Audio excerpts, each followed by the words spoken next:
আমাদের ১২০ বিধানসভা চাকলা পঞ্চায়েতের চাকলাপুতির আমার এক বৌদি নমিতাদি আমাদের দিদিকে খুব ভালোবাসে। দিদির ব্যানার এবং দিদির ছবি যেখানেই পাই সেখানেই নিজেই মানে ছবিগুলো ভালো করে মোছামুছি করে। আমরা দেখেছি, বিগত দিনও দেখেছি, আজকেরও দেখছি। আমাদের দাদা অভিষেক দাদা এবং আমাদের দিদি দুজনার ছবি ইনি যেখানেই দেখে ভালো করে মুছে পরিষ্কার করে। এনার বাড়িতেও রাখা আছে, এনার দোকানেও একটা রাখা আছে, ছোটো একটা চার দোকান, ক্ষুদ্র চার দোকান আছে, সেই চার দোকানে একটা আছে, আর এনার বাড়িতেও একটা আছে। দিদি, আপনার সঙ্গে একটু কথা বলবো। দিদি, আপনি মমতাদিকে ভালোবাসেন খুব নাকি? একটু এদিক ফিরে বলবেন, এদিক ফিরে বলবেন। আর দাদাকে, আমাদের যে অভিষেক দা,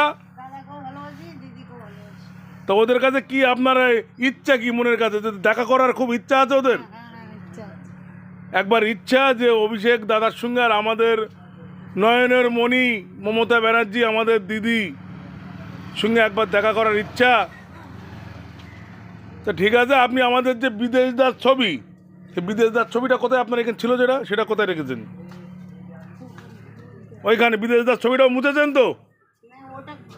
ওটাও মুছেছে, হ্যাঁ।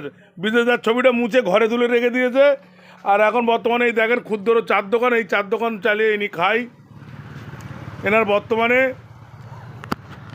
এই যে দোকান, এই দোকানটা আপনারা দেখুন, এই দোকানেই ওনার দুটো ইনকাম করে, সেই ইনকাম করে খাই। দিদিকে খুবই ভালোবাসে, দিদির ছবি ওনার সঙ্গে থাকে, কাছে সব সময়ের জন্য দিদির ছবি উনি রেখে দিয়েছে। এই বলে আপনাদের বক্তব্য। দিদি, আর কিছু বলার আপনার আছে? যে আমাদের দাদা তো 22 তারিখে আসছে আমাদের বেড়াসভায় দেউঙ্গায়, তা আপনি যাবেন তো? যাবেন তো? এদিক ফিরে বলুন, ফিরে বলুন, গিয়ে একটু টাটা করে দেবেন। যে তাহলে বলো যে দাদা আমি আসছি, বলে দাও। আমি এদিক ফিরে বলো যে অভিষেক দা আমি আসছি। এদিক ফিরে বলো, এদিক ফিরে হাত দে বলো, হাত দে বলো, মমতা দি আমি আসছি তোমাদের দেখতে। আচ্ছা, আমাদের বিদেশ বাবু, বলো বিদেশ বাবু আসছি, বলো এদিক ফিরে বলো, জয় বাংলা বলো, জোরে, আরো জোরে, জয় বাংলা। ঠিক আছে, ধন্যবাদ।